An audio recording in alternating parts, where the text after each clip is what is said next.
Hukum ro ada dua, tafkhim atau tebal, ada tarkik atau tipis. Ro dibaca tebal kalau dia berharokat fathah atau berharokat doma. Cara bacanya monyong, ro ru, bibirnya monyong. Atau rohnya sukun, rohnya mati, jatuh setelah harokat fathah atau doma. Misalnya bau, bur, ya. Nah nanti lawannya ro ini yang tebal, lawannya tipis nih tarkik. Kalau dia rohnya berharokat kasroh, ri, nah itu merenges bacanya, mesem bacanya, ya. Atau rohnya sukun, jatuh setelah harokat kasroh, bir. Kalau yang tadi bur, alhaqumut takatsur, monyong, hatta zurtumul maqabir, nah merenges. Ya. Terus selanjutnya wa idza quri'at, dan ketika dibacakan alal mayyit, di atas mayit, dibacain surah Yasin, khufifat maka akan diringankan anhu darinya azabul qabri, yaitu azab kuburnya. In kana, jika adanya dia min ahlil azabi, termasuk golongan yang terkena azab. Wa illa, dan jika tidak, andai kata orang ini bukan orang yang diazab sama Allah, tapi min ahlil khair, dia dapat kenikmatan, ya. Terus keluarganya tetap bacain Yasin, fatakunu, maka adanya dia si mayit tadi itu firohihi, dalam rehatnya, warohatihi, dan dalam istirahatnya, ziyadah, bertambahlah atau mendapatkan tambahan rasa nikmatnya dia.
Sementara S-nya kita, S Indonesia, itu lebih condong ke atas. Jadi Bapak kalau ucap sin sama zai sama, makhrajnya ada di antara gusi sama gigi bawah. Taruh di sini. Nah, itu S-nya sin-nya hijaiyah ya. Sementara kalau S-nya kita, S Indonesia itu di atas. Kita kalau mengucap saya, S-nya itu di atas ya. Nah, S-nya kita sebetulnya lebih condong sama shin tebel. Jadi kalau kita mengucap shin syaiton gitu ya, syaitonir rajim. Nah, itu di sini posisinya. Itu S-nya Indonesia. Sementara S-nya hijaiyah yang sin itu lebih condong di bawah. Nah, ini yang perlu dilatih. Ya, karena secara bacaan beda. Ini perlu latihan. Jadi kalau mengucap sin taruh di bawah. Ya, sin taruh bawah. Sin, bukan di atas ya. Kalau di atas nanti jadi shin tebel, ya shin. Nah, itu buat shin tebel. Nah, tapi kalau shin tipis taruh di bawah. Ya shin. Mustaqim. Nasta'in taruh di bawah. Jadi lebih merenges dia, lebih mesem ya. Terus wal Qur'anil hakim. Nah, hukum ro ada dua ya. Jadi ada tafkhim atau tebal, ada tarkik atau tipis. Nanti ada istilah lain, tafkhim disebut juga mufakhomah ya, sama aja, tafkhim atau mufakhamah. Kalau tarkik nama lainnya muraqqaq, ya sama aja. Ro dibaca tebal kalau dia berharokat fathah atau berharokat doma. Ro, ru, nah itu dibaca tebal. Cara bacanya monyong, ro, ru, bibirnya monyong, ya. Atau rohnya sukun, rohnya mati, jatuh setelah harokat fathah atau doma. Misalnya bau, bur, ya. Ya, bar, Allahu Akbar, mulutnya dimonyongin. Atau rohnya sukun, sebelumnya harokatnya kasroh, bur, alhaqumut takatsur. Jadi bukan sur, bukan. Nah nanti lawannya roh ini yang tebal, lawannya tipis nih tarkik. Ya, tarkik atau muraqqaq kalau dia rohnya berharokat kasroh, ri. Nah itu merenges bacanya, mesem bacanya. Ya. Atau rohnya sukun jatuh setelah harokat kasroh, bir, hatta zurtumul maqabir. Nah kalau yang tadi bur, alhaqumut takatsur, monyong, hatta zurtumul maqabir. Nah merenges, ya. Jadi gampang ngapalinnya. Kalau dia fathah doma, ya, atau jatuh setelah harokat fathah atau domah, maka dibacanya tebel. Cara baca tebal, ya, dimonyongin bibirnya. Kalau dia berharokat kasroh atau jatuh setelah harokat kasroh, maka dibacanya tarkik, merenges, mesem, bir, jir, bir, ya itu merenges semua tuh. Ri, nah ini merenges ya. Tapi kalau bur, monyong, bur, jur, bau, jal, gam. Nah termasuk berarti yang kita baca wal, ur, an. Jadi bukan walkur, bukan merengesin walkur kan, tapi walkur, walquran, ya. Jadi bukan walkur. Nah, dan kemarin sempat saya singgung juga, roh hijaiyah itu rada cadel, bukan cadel ya, rada cadel. Sebab R-nya kita, R-nya Indonesia itu getarannya banyak. Kita kalau mengucap R tuh Ar-Rahman, Ar-Rahim gitu ya. Sementara roh hijaiyah dia punya sifat namanya takrir, yaitu getaran yang tidak lebih dari 2. Jadi bacanya agak cadel dikit, tapi jangan dicadelin. Ar-Rahman, Sirotol, Sirotol, ya. Walqur, Walqur. Jadi bukan walqur, bukan pur. Getarannya lebih dari 2, pur, bukan, tapi walqur, walqur. Jadi agak direm dikit. Ar-Rahman.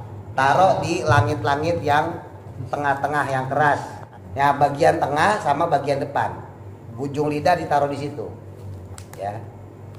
Taruh di situ, ditekan supaya getarannya nggak banyak. Kemarin saya nyontohin ibarat kita malu, kita pegang palu. Misalnya ini ujungnya di sini ya. Nah, yang kita pegang kan ininya supaya kuat. Ibaratnya gitu, nggak mungkin ini palu begini, terus kita pegangnya begini, nggak ada tenaganya, ibaratnya gitu. Nah sama, ketika kita ngucap R, kenapa R itu getarannya lebih banyak, R gitu ya? Karena kita naruh posisinya di sini. R-nya Indonesia ya, R, nah naruh di sini nih. Makanya angin yang berhembus dari bawah dari tenggorokan itu ngebawa lidah. Nggak kuat dia, lidahnya nggak kuat karena angin dari dalamnya kencang. Ar, tapi kalau bapak taruh depan, udara dari sini nggak ngaruh. Allah, karena ketahan sama busi kita yang keras nih. Ar-Rahman, Ar-Rahman. Jadi bukan Ar-Rahman kan? Ya. Walqur, nah ini juga sama tadi. Walqur'anil hakim. Ya. Innaka laminal mur. Nah ini juga sama ya, rohnya sukun jatuh setelah harokat doma, sama ditebelin. Innaka laminal mur, innaka laminal mursalin. Ini kan sinnya taruh bawah di laki ya, sinnya taruh bawah di antara gusi bawah sama gigi bawah. Innaka laminal mursalin. sodnya dimonyongin. Sod itu punya sifat namanya taswir, suara seperti siul burung. Jadi ada siulnya dikit. Ya, ainasri, ihdinasri. Jadi bukan ihdinasyi, kalau syi itu shin. Ya, kalau sod dia punya sifat namanya taswir, suara seperti siul burung atau disebut juga sofir, suara seperti seruit. Ya, suara seperti suling. Nah, beda sama shin. Kalau shin sifatnya tafasi. Tafasi itu artinya suara seperti ombak. Kalau shin ya, nah itu shin. Tapi kalau sod enggak. Kalau sod suara seperti siul. Ihdinas siro. Nah kalau di sini ada sirotim, poknya jangan sampai ada desis. Kadang orang ucap po itu kayak hames, sengaja dikasih desis. Ya, sirotol, nah itu nggak boleh. Jadi to itu dia nggak punya desis. Yang punya desis itu tak. Kalau tak dia punya desis. Atau istilah dalam bahasa tahsin namanya samar alias hams. Ya. Kalau tak dia punya an'amta, nasta'in, nah itu ada. Tapi kalau po enggak. Makanya jangan dipakein hamas. Sirotol nggak boleh. Ya, sirotol. Aina siratim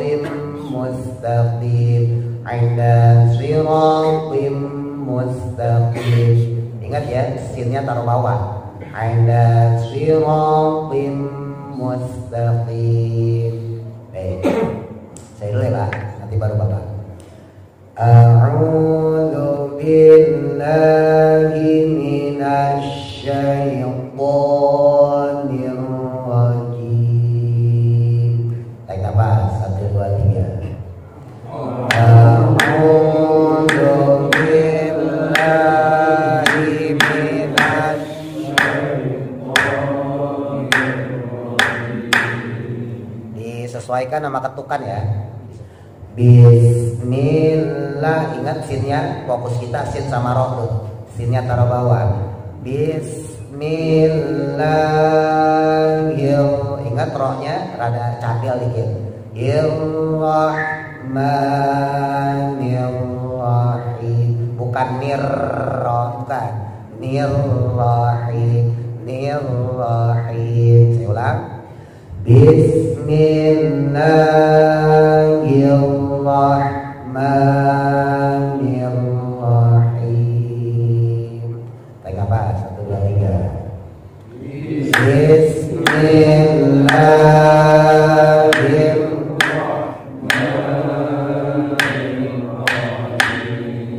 Nah, kelemahan kita yang bapak-bapak nih, kita yang laki, haknya itu ngebas Pak, kegedean. Rohman bukan, haknya hak tipis.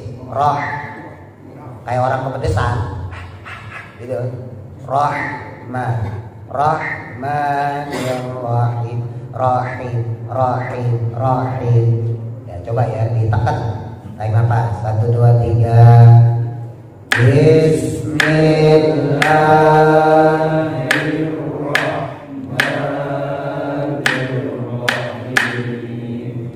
Yasin, ya-nya 2, sin-nya 6. Yasin. Tarik nafas 1 2 3. Yasin.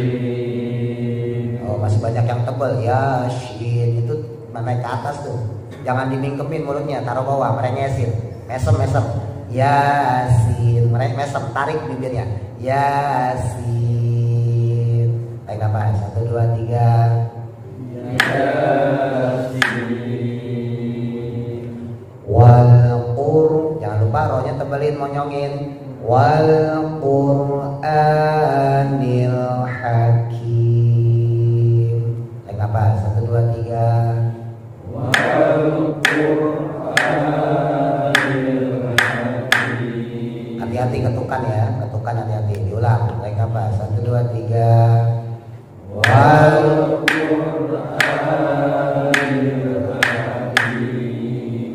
haknya hak tipis apa hak gede? Hakim. tipis, jadi jangan lupa kimnya ha. Wal Qur'anil hakim, hakim ya, ditipisin. Tarik nafas 1 2 3. Wal Qur'anil hakim. Nun tasdidnya tahan ya, nunnya tasdid tahan. Innaka laminal mursalin. Tarik nafas 1 2 3.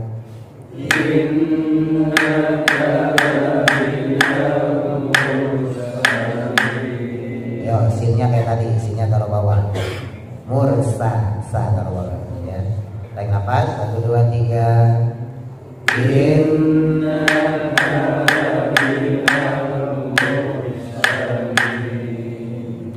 Ainda sirah, ainda ain ditekan, ainda si sopnya monyongin, ada suara siul. Ainda siratim, ainda siratim, pokoknya monyongin juga. Ainda siratim, masukin kasrotain ketemu mim, idgham diguna. Ainda siratim mustaqim, ainda siratim mustaqim. Baik apa? 1 2 3.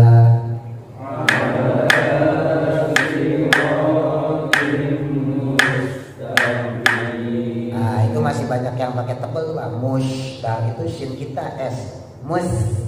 Nah ayo dilatih. Ala siratin. Baik apa? 1 2 3.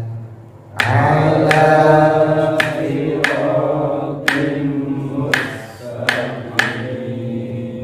Dari bismillah. Baik nafas 1 2 3. Bismillahirrahmanirrahim.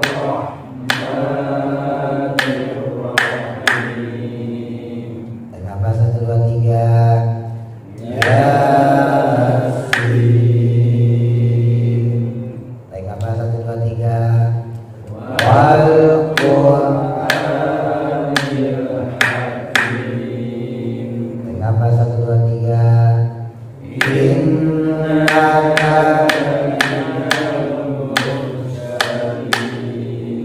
baik nafas 1 2 3.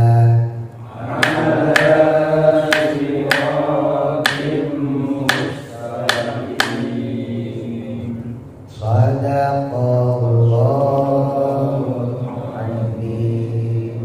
Ya, dicicil aja, jangan banyak-banyak. Banyak-banyak gumoh kan.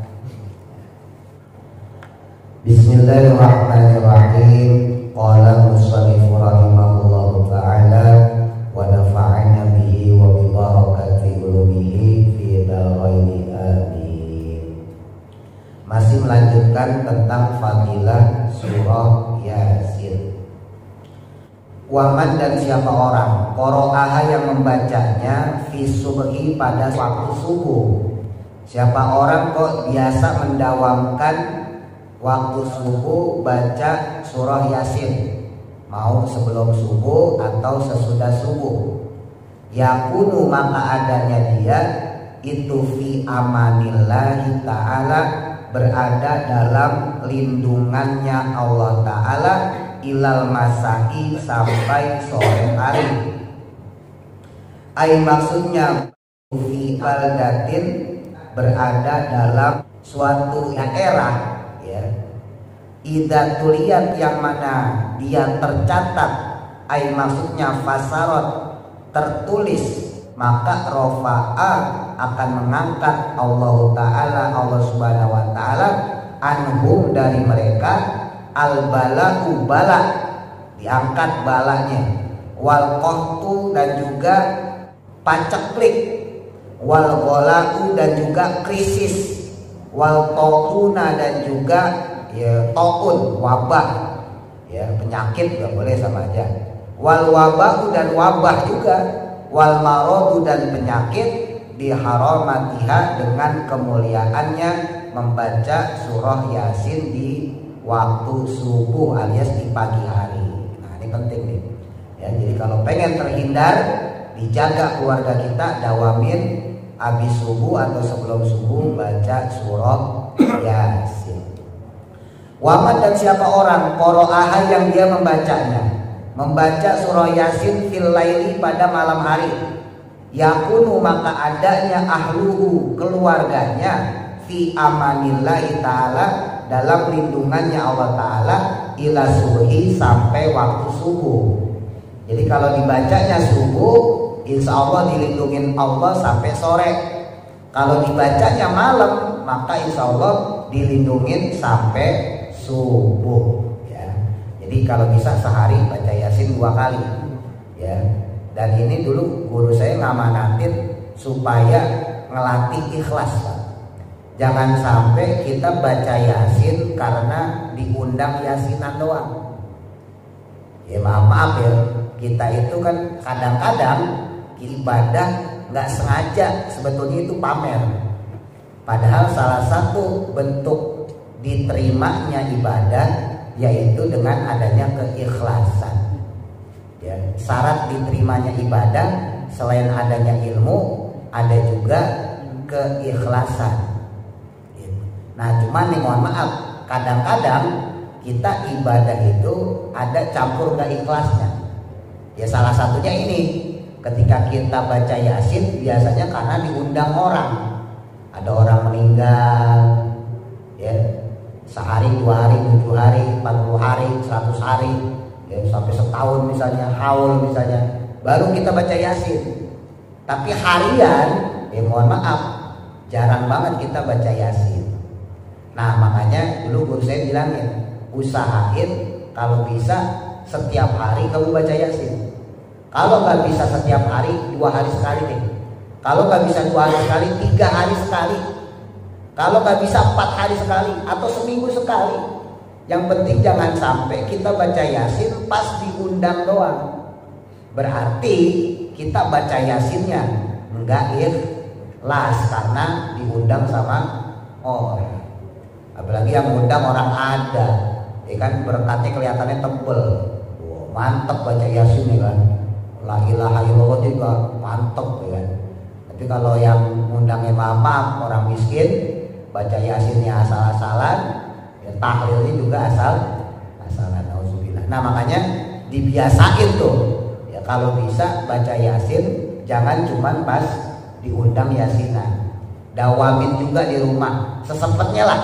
Ya bisa seminggu sekali ya seminggu sekali, bisa cuman 2 minggu sekali 2 minggu sekali. Pokoknya ada momen di mana kita mendawamkan amaliyah kita bukan karena diundang. Ya zaman sekarang zaman akhir ibadah itu banyakkan jadi pertunjukan. Itu saya pegang banget. Saya jujur, saya tuh dalam seminggu itu hampir nggak pernah ninggalin Yasin kecuali sakit ya. Amalan saya cuma 2 yang dawamah. 1 baca Yasin, 2 baca Maulid. Maulid ya saya ganti-ganti. Malam ini Sintuduron, malam besok Barjanji, malam besok Tiba, malam besok Saroful Anam. Begitu pula Yasin ya. Kadang hari ini Yasin sama Ar-Rahman, besoknya Al-Waqi'ah sama Al-Muluk, besoknya lagi balik lagi Ar-Rahman sama Yasin. Gitu aja. Itu kata guru saya buat ngelatih ikhlas kita. Ya, jangan sampai kita baca ikhwan gara-gara diundang. Jangan sampai kita baca Maulid gara-gara diundang. Kira nggak diundang nggak pernah kita baca Maulid. Ya, zaman sekarang pertunjukan lagi-lagi. Ya, makanya buat ngelatih ikhlas, usahain di rumah pun ada satu ibadah yang kita dawamin, yang kita amalin, gitu ya. Nah, terus selanjutnya wa idza quri'at, dan ketika dibacakan alal mayyit, di atas mayit, dibacain surah Yasin, khufifat maka akan diringankan anhu darinya azabul qabri, yaitu azab kuburnya. Tuh. Jadi siapa yang bilang di kuburan gak ada kesunahan baca Yasin? Dalilnya banyak ya Pak, cuman kita aja kagak tahu. Nah ini salah satu dalilnya.